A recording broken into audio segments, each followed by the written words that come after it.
Mon invité connaît la frontière de l'exil. Il est traducteur, il est critique littéraire. Et il a une histoire avec la gare de l'Est. Il y a eu un podcast à France Culture et il nous racontera la gare de l'Est. Bonjour Dan Murcia. Qu'est-ce que la gare de l'Est, Dan? La gare de l'Est, c'est quelque chose de très complexe.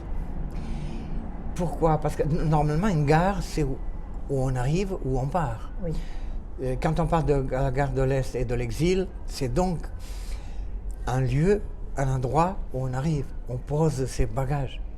Eh bien, pour un exilé, c'est pas ça. Un exilé descend et pour lui, toute une vie commence. Une vie dont il a rêvé, mais dont il ne connaît pas les détails. Je ne vous dis pas qu'en arrivant à la gare de l'Est, j'ai été, si vous voulez, écarté entre des questions essentielles, tout ça, parce que c'est le quotidien Bien sûr, c'est alimentaire. Qui prime, bien sûr. Vous aviez, je crois, un enfant avec vous aussi. Exactement. Mais le premier problème, c'est observer, c'est l'observation du monde autour. Et moi, je ne rendrai jamais assez hommage aux Français qui nous ont accueillis. J'ai mal d'entendre de temps en temps que les Français ne savent pas accueillir les étrangers. Ce n'est pas vrai. Je vous le dis et je peux le redire à l'infini. Nous avons été accueillis et ça a donné sens à la gare de l'Est. Donc c'était une gare où il fallait passer, on est arrivé, on ne regarde plus en arrière ou on regardera différemment. On a appris ça, qu'il ne fallait pas regarder en arrière, on l'a appris très vite. C'est une dame qui est d'origine italienne, elle-même fille d'immigrés, et elle nous a dit, à partir de maintenant, si vous voulez rester en France, interdit de regarder en arrière, regardez devant. Ça fait mal de regarder en arrière. Ça fait mal et puis c'est tragique. Parce que vous n'êtes... Alors, c'est où le bonheur? Parce que vous connaissez les règles. Si vous êtes réfugié politique, vous n'avez pas le droit de retourner pendant un certain temps. Et c'est logique d'ailleurs. Mais en plus de ça, si vous voulez, c'est les enfants. C'est pour les enfants qu'il faut regarder en avant. Bien sûr. C'est quand notre fils est allé à l'école et quand on l'a vu partir et ne pas regarder en arrière, c'est là on a aussi compris que le chemin était sans retour. Et d'ailleurs, je vais vous dire, on ne regrette rien. En France, nous sommes chez nous. Voilà. Et en Roumanie aussi. Bien sûr. Donc ça, c'est la gare de l'Est. Maintenant, vous avez failli trouver du travail. Qu'est-ce que vous avez fait, Dan Murcia? Je suis allé à l'Impeu, oui. À l'agence pour oui. Avec, bien sûr, comme un garçon très sage, avec un classeur, avec tous les diplômes que j'avais. Et la première chose que la personne m'a dit était « Monsieur, je ne peux rien faire pour vous parce que vous avez trop de diplômes. Oui. » Et j'ai dit « Madame, mais j'ai une famille. » Donc, j'ai demandé de trouver rapidement n'importe quel travail parce qu'il fallait que je nourrisse mes enfants.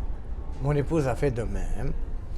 Et j'ai travaillé d'abord dans une petite usine, dans une petite fabrique de cartes électroniques pour les ordinateurs, pour tout ça.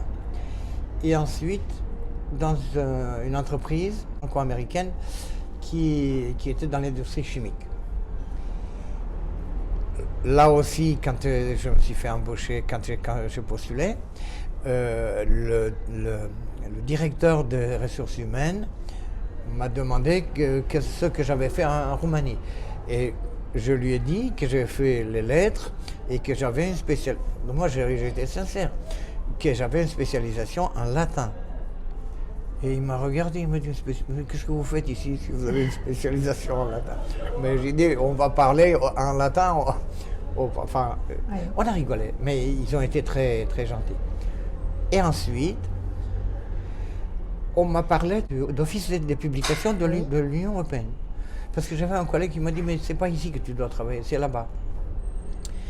Et donc j'ai été voir et j'ai travaillé d'abord en freelance avec l'office des publications. Et dès que l'occasion s'est imposée, j'ai passé le concours. Oui.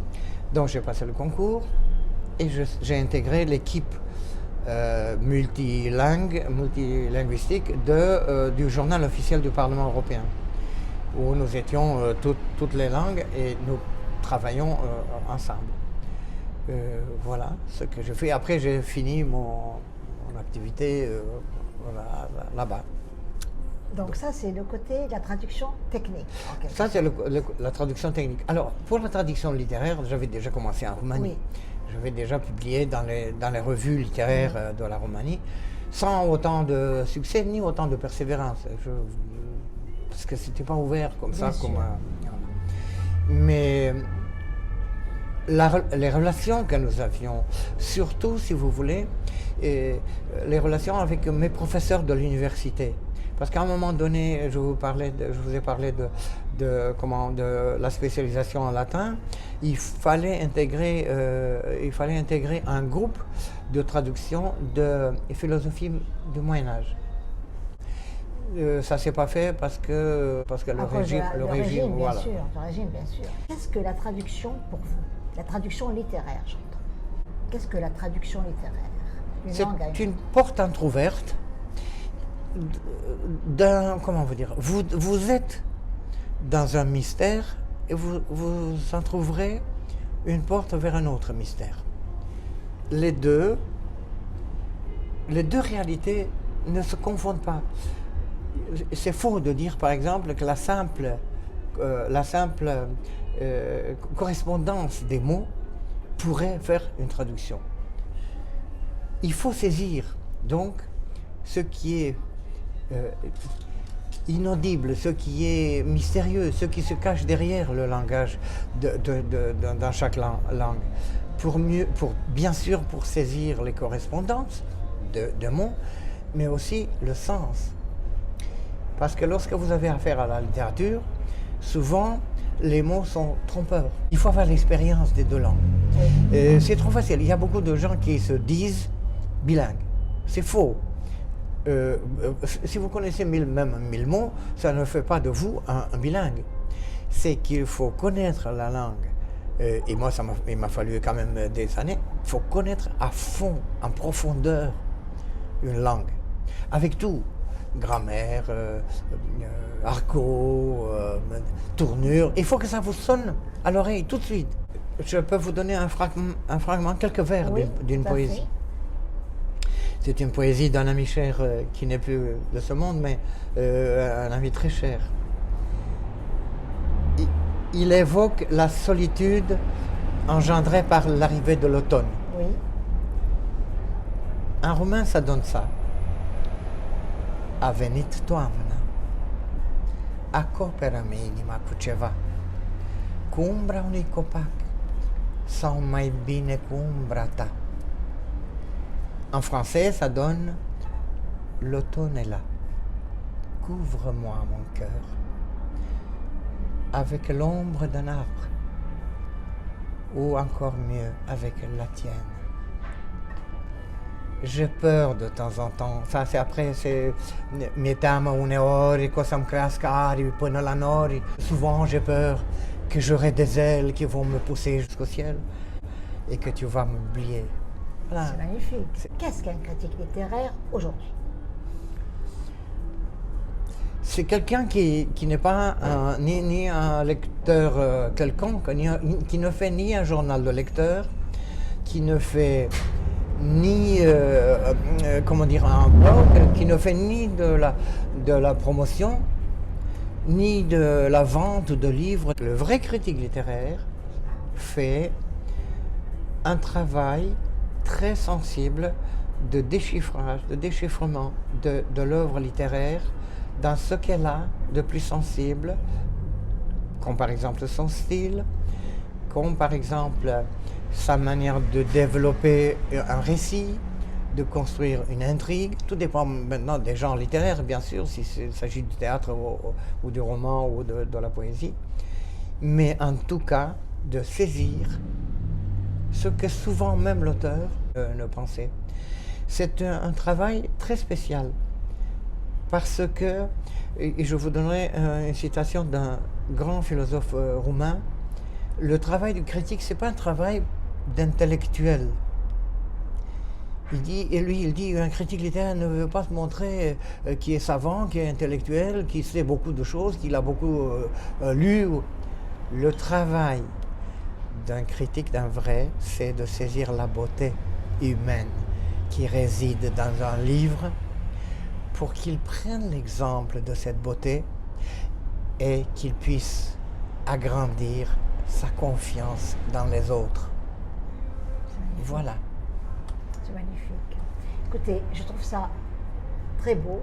Nous avons en très peu de temps résumé, bien sûr, 3 grands, je dirais, chapitres de votre propre vie. L'exil, l'arrivée en France, la traduction et le critique littéraire. Lettre capitale, pourquoi ce titre, avant de terminer? Lettre capitale, parce que c'est bien sûr rendre hommage à la littérature qui est écrite en capitale, et aussi c'est pour faire le lien entre les capitales de la francophonie. Lettre capitale, lettre majeure, majuscule, et lettre entre les capitales. Voilà. Dan Bursey, un grand merci. Merci à vous, Jean. Nous sommes aux ondes, à côté de la maison de la radio. Il y a beaucoup de bruit, mais enfin, c'est la vie aussi. Voilà.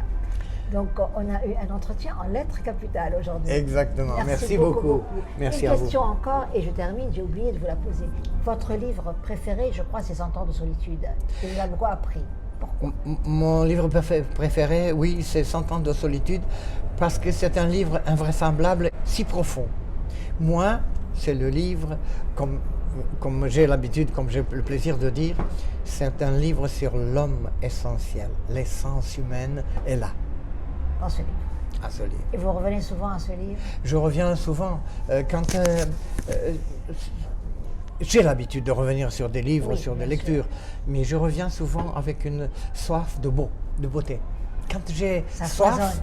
voilà, quand j'ai soif quand je sens mon optimisme décliner, je dis tiens, Marrakech, et je reviens à Marrakech, voilà.